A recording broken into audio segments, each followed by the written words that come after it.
Hello friends, आज के इस वीडियो में मैं आपको एक बेसिक अकाउंटिंग टर्म है जिसका नाम है इक्विटी, उसके बारे में आपके साथ डिस्कस करने वाला हूं। इक्विटी क्या होता है? जैसा कि आपको बोर्ड में नजर आ रहा है, equity is equal to owners equity plus outsiders equity. अब इसका क्या मीनिंग होता है मैं आपको समझाता हूँ। सबसे पहले आप एक बुक शॉप को इमेजिन करिए। अब बचपन में बहुत बार किताबें खरीदने के लिए, कॉपी खरीदने के लिए बुक शॉप में गए होंगे। तो एक बुक शॉप को इमेजिन कीजिए अपने मन में। तो बुक शॉप में होता क्या है? बुक शॉप में आप कहते हैं कि भाई मुझे ये नोट्स चाहिए, मुझे ये किताब चाहिए, इस ऑथर की ये किताब चाहिए। दुकान वाला अंदर जाता है, खोज कर वो किताब आपको देता है। आप उसको प्राइस पूछते हैं, भाई ये किताब कितने की है? वो बोलता है 600 रुपये की है। आप कहते हैं नहीं नहीं, मैं तो 500 रुपये ही दूंगा। तो आपके उसके बीच की बात होती है। उसके बाद जो फाइनल प्राइस होता है आप उसको देते हैं और वो किताब अपने घर पे लेकर आते हैं।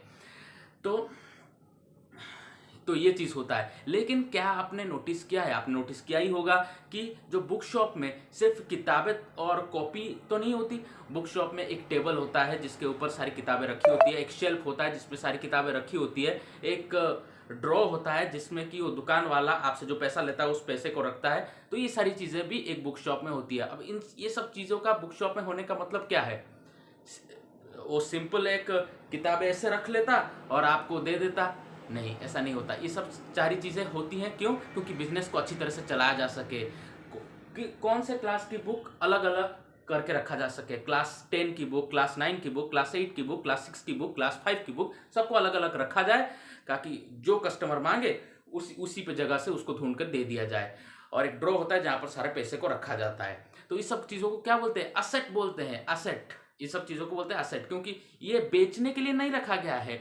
और बुक शॉप वाला अपने दुकान में जो टेबल है उस टेबल को बेचने के लिए नहीं रखा है, उसने तो बुक्स बेचने के लिए भाई अपना दुकान खोला है। तो ये सारी चीज़ें क्या होती है? बिजनेस को अच्छे तरीके से चलाने के लिए इन सारे चीज़ों का इस्तेमाल किया जाता है। उसको क्या बोलते हैं? असेट बोलते हैं। इक्विटी क्या होता है? लिखा है वैल्यू ऑफ असेट, और इसका एक डेफिनेशन भी है, rights and claim against asset called equity. क्या? Rights and claim against asset. अब ये राइट्स एंड क्लेम क्या होता है?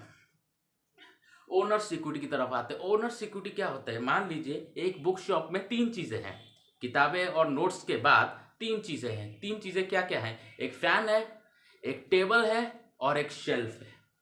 क्या है? फैन है, टेबल है और एक शेल्फ है। फैन, टेबल और शेल्फ। जब दुकान वाले ने अपनी दुकान खोली थी, मान लो मिस्टर राम ने अपनी दुकान खोली। मिस्टर राम ने अपनी एक बुक की दुकान, बुक शॉप खोली। अब उसने दुकान में 3 चीजें फिट की, एक था फैन, एक है टेबल और एक है शेल्फ जहां पर सारी किताबें रखी जाएगी। तो मिस्टर राम ने क्या किया, जो पंखा था और जो टेबल था, और पंखा और टेबल का पैसा खुद दिया।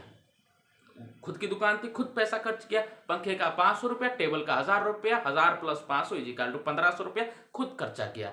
इसको क्या बोलते हैं? Owners equity. ओनर्स मतलब खुद ने खर्चा किया। मिस्टर राम ओनर है, उसने खुद ने खर्चा किया।